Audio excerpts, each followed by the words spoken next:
live. I might as well pick it up in verse 26 of Romans 8. Likewise, the Spirit also helpeth our infirmities, for we know not what we should pray for as we ought. But the Spirit itself maketh intercession for us with groanings which cannot be uttered. And he that searcheth the hearts knoweth what is the mind of the Spirit, because he maketh intercession for the saints according to the will of God. And we know that all things work together for good to them that love God, to them who are the called according to his purpose. For whom he did foreknow, he, that being God, also did predestinate to be conformed to the image of his Son, that he might be the firstborn amongst many brethren.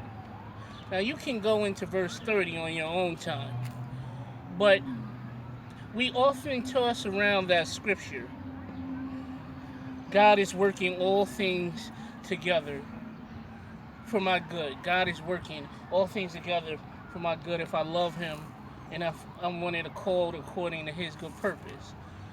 But many of us don't know what that means. Like, what is this good? What is this good that God is working toward? Or that he works all things together toward? Well, the answer comes in the following verse, verse 29.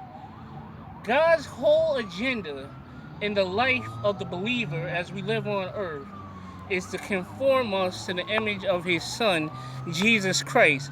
Understand that is the good that verse 28 is talking about. That is the good that all things is working towards. So let me put it back together for you. God is working all things together to conform you to the image of his Son, Jesus Christ, if you love God and if you are the called according to his good purpose. Your will, or rather, God's will for you being alive, being on this earth, God's will for your daily walk is all to make you more like his Son, Jesus Christ. And for the sake of that, there's going to be different things that come into your life. Most notably, persecution and hatred by the world, having to be purged from sin, and the necessity in that of being separated from a worldly life, your worldly ways, your worldly friends, possibly some disappointment, some things that you wanted. Possibly you might not be able to marry the person you wanted. Possibly you might not be able to get the job that you wanted to have.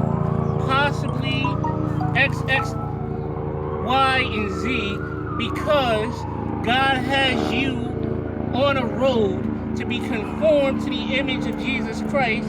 So there's things that necessarily have to be added to your life, and some things that have to be stripped from your life. Some things permanently stripped.